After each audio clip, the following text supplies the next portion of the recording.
అందరికీ నమస్కారం అండి. ఈరోజు ఇంకో మంచి కథ తెలుసుకుందామా? డబురా ధనలక్ష్మి గారు రచించిన 'అక్క' అనే కథను విందామా? ఉదయాన్నే నిద్రను చెడగొడుతూ ఫోన్. అటువైపు అక్క. చిన్నూ, ఈ వారం మొత్తం సెలవులు పెట్టరా? ఈరోజు అనంతపురం బయలుదేరి రండి. సరయుకు పోనివ్వు అంటూ నా భార్య సరయుతో కాసేపు మాట్లాడి కాల్ కట్ చేసింది అక్క. అమ్మా నాన్నలకు నేను అక్క ఇద్దరం సంతానం.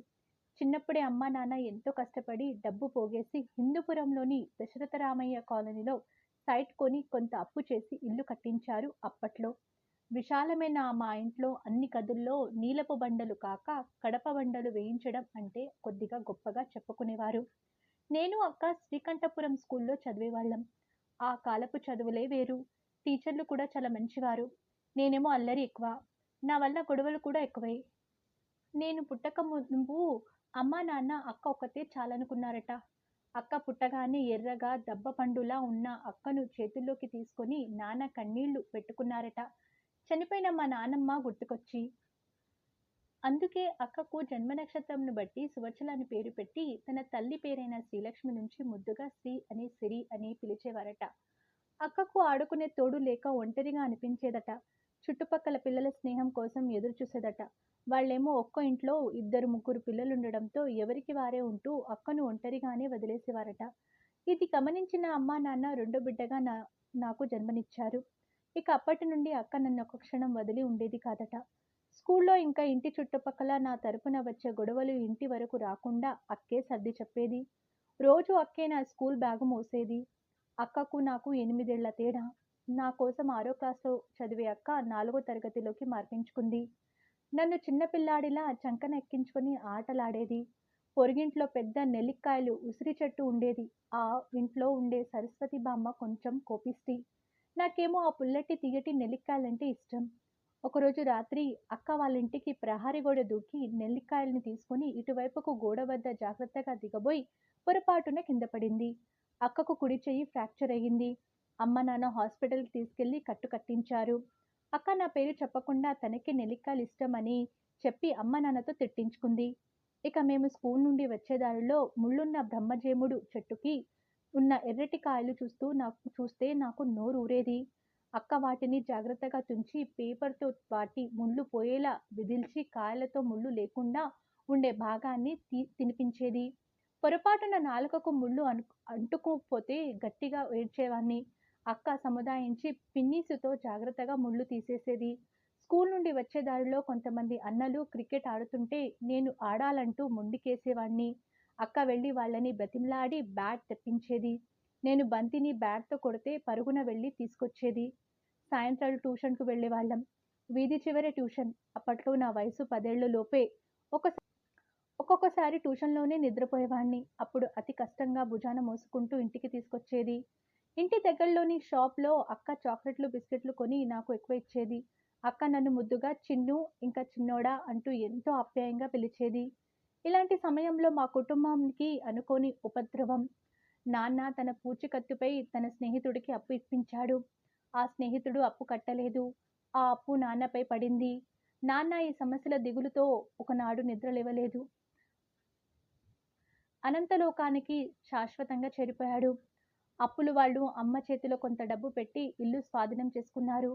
విధిలేని పరిస్థితుల్లో మా అమ్మ మమ్మల్ని తీసుకొని గోరింట్లకు దగ్గరలోని తమ సొంతూరికి వచ్చేసింది. మా జీవితాల్లో నాన్న లేని లోటు మాత్రం చీకటి మిగిల్చింది. జీవితంలో ఎంతో సంతోషంగా బతికిన మేము ఒక్కసారిగా కష్టాల ఆఘాతంలో కురుక్కుపోయినట్టు అనిపించింది. మా అమ్మమ్మ మమ్మల్ని చేరదీసింది. తాతయ్య అప్పటికే కాలం చేశారు. మేనమామ అత్తయ్య ఆధారంగా చూశారు. కానీ అడుగడుగునా నాన్న లేని లోటు, నాన్న జ్ఞాపకాలు ముళ్ళులా మనసును గాయపరిచేవి. ముఖ్యంగా ఏ తప్పు చేయకపోయినా నాన్న అన్ని అవమానాలు ఎదుర్కొని దిగులుతో మరణించడం మమ్మల్ని పీడకలలా వేధించేవి. అందమైన ఆ ఇంటిని వదిలి అగ్గిపెట్టెలాంటి చిన్న ఇంట్లో జీవించడం చాలా ఇబ్బందిగా, మనసుకు చాలా కష్టంగా అనిపించేది. పరిస్థితులపై కసి బాగుపడాలన్న తపనతో చదువులో అక్క నేను పోటీపడి చదివాం. అమ్మకు ఇన్ని కష్టాల నుండి మేము పట్టుదలగా చదివి రాణించడం ఒక ఆశ కిరణమైంది. అక్కకు మంచి లాయర్ సంబంధం రావడం అందరికీ నచ్చడంతో అక్క పెళ్లి జరిగింది. బావ సుభాష్ చాలా మంచి వ్యక్తి. అప్పగింతల్లో నన్ను వదిలి వెళ్ళలేక అక్క కళ్ళ నిండా కన్నీటి సుడులు. నేనైతే నా తనువు మాత్రమే నాతో ఉండి ప్రాణం అక్క పాదాల వెంబడి అక్క చేయి పట్టుకొని వెళ్ళిపోయి ఉంటే బాగుండు అనిపించింది. బతికుండగానే నా ప్రాణం నన్ను వదిలి వెళ్ళిపోయిన భావన. నేను ఊపిరి పోసుకున్న క్షణం నుండి నా సంతోషం, నా బాధ అన్నీ అక్కతోనే పంచుకున్నాను. ప్రతి విషయంలో నాకు అక్క ఇచ్చే సపోర్ట్ అంతా ఇంతా కాదు. తర్వాతి రోజు నుండి అక్కను కళ్ళారా చూసుకోలేను అనే భావనే నాకు భయంకరంగా అనిపించింది. కానీ అక్క భవిష్యత్తు మంచి మనసున్న బావ తోడుగా సంతోషంగా ఉంటుందని నవ్వుతూ అత్తగారింటికి సాగనంపాము. మొదట్లో నాకు, అమ్మకు అక్క లేని లోటు చాలా బాధను కలిగించేది. అక్క సంతోషంగా ఉంది అనే విషయం మా మనసులకు ఎంతో నిశ్చింతంలా తోచేది. 4 ఏళ్లలో అక్కకు 2 అబ్బాయిలు పుట్టారు. ఇక కాన్పులు పుట్టింట్లోనే కాబట్టి అక్క ఉన్నన్ని రోజులు ఇంట్లో పండుగలా ఉండేది. అక్క వెళ్ళిపోగానే ఇల్లంతా బోసిపోయేది. ఈలోపు అక్క బ్యాంక్ ఎగ్జామ్స్ రాసి పీఓగా సెలెక్ట్ అయింది. మా సంతోషాలు ఆకాశాన్ని తాకాయి. ఇక నా చదువు కూడా పూర్తవడంతో మేనమామ కూతురు సరియుతో నా పెళ్లి జరిగింది. నాకు కూడా రైల్వేలో కాంట్రాక్ట్ బేసిక్ కింద ఉద్యోగం వచ్చింది. నాకు 2 ఆడపిల్లలు. అక్క సడన్‌గా ఫోన్ చేసి తను ఉంటున్న అనంతపురానికి రమ్మన్నది. నేను, సరియు పిల్లలు అక్కడికి వెళ్ళేసరికి అమ్మ కూడా ఉంది. ఆ రాత్రి సంతోషంగా గడిచింది. అందరం తలస్నానాలు చేసి తెల్లవారుజామున కారులో బయలుదేరాం.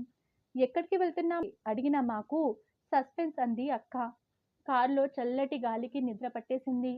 కారు సడన్ బ్రేక్‌తో ఆగడంతో ఈ లోకంలోకి వచ్చా. కళ్ళు తెరిచి చూసా. ఏదో కొత్త ఇంటి ముందు మా కారు ఆగి ఉంది. అక్క, బావ, అమ్మ, పిల్లలు, సరియు అందరూ చిరునవ్వుతో నేను కూర్చున్న వైపు కారు డోర్ తెరిచి దిగగానే ఇంట్లోకి తీసుకెళ్లారు. అది మా చిన్నప్పటి ఇల్లు. ఒక్క క్షణం నాకు ఆనందంతో మాటలు రాలేదు. అక్క నా చేతిలో ఆ ఇంటికి సంబంధించిన కాగితాలు చేతిలో పెట్టి, నా నుదుటిపై ముద్దు పెట్టి, హ్యాపీ బర్త్‌డే చిన్నూ అంటూ ఇదిగో నా బహుమతి అంటూ ఆ ఇంటికి సంబంధించిన కాగితాలు చేతిలో పెట్టింది. వద్దని తిరిగి అక్కకి ఇవ్వబోతుంటే బావ ఒప్పుకోకుండా తిరిగి నా చేతిలోనే పెట్టాడు. ఇక ఆ రోజంతా ఇంట్లో పండుగ వాతావరణం. ఒలిగలు, వెజ్ పులావ్, పాయసం, పన్నీరు, కుర్మా ఇంకా కొన్ని వంటకాలతో కమ్మటి భోజనం తిని కబుర్లలో పడ్డాం. అప్పుడు ఇంటిని వదిలెళ్ళిన రోజే నిశ్చయించుకున్నా. ఏదో ఒక రోజు ఈ ఇంటిని మన చిన్నోడికి గిఫ్ట్‌గా ఇవ్వాలని. నా కోరిక న్యాయమైనది. అందుకే ఆ దేవుడు కూడా సహకరించాడు. ఈ ఇంటిపై దృష్టి పెట్టా. రీసెంట్‌గా సెల్‌కొచ్చింది. బావ పర్మిషన్‌తో కొనేసా అంటూ అక్క చెప్తుంటే అక్కకు నా పట్ల ఉన్న ప్రేమకు నా కళ్ళు కన్నీటితో చెమ్మగిల్లాయి. వచ్చే జన్మంటూ ఉంటే ఇంతలా నన్ను ప్రేమించే మా అక్కకు తండ్రిలా మారి ప్రేమ బాధ్యత పంచాలని మనసులోనే ఆ భగవంతుని మొక్కుకున్నా. బంధాలలో స్వార్థం లేకుంటే అవి మమతలకు ఎంత సంతోషాన్ని, భరోసాను ఇస్తాయో అనడానికి మా అక్కే నిదర్శనం. కుటుంబంలో ఒకరి పట్ల మరొకరికి ఉన్న అభిమానాలు ఆస్తుల కంటే గొప్పవని మా అక్క నిరూపించింది. ప్రేమలు పంచని కుటుంబం ఉండే ఇల్లు కేవలం రాతి గోడలు అంటుంటేది మా అక్క. మన కోసం ఎదురు చూసే కళ్ళు, ప్రేమగా వడ్డించే చేతులు, మన కష్టాన్ని కడుపులో దాచుకొని మమతలు పంచే మనసులు, మన బాధలో ఓదార్పునిచ్చే ఆత్మీయులు ఉన్న ప్రతి కుటుంబాలు ఊరి గుడిసెలైనా అవి ఏడంతస్తుల మేడలే అనే మా అక్క మాటలు అక్షర సత్యాలు అనిపించాయి. మీకు ఈ కథ నచ్చితే లైక్ చేయండి, షేర్ చేయండి. మరిన్ని మంచి కథల కోసం మన ఛానల్‌ని సబ్స్క్రైబ్ చేసుకోండి.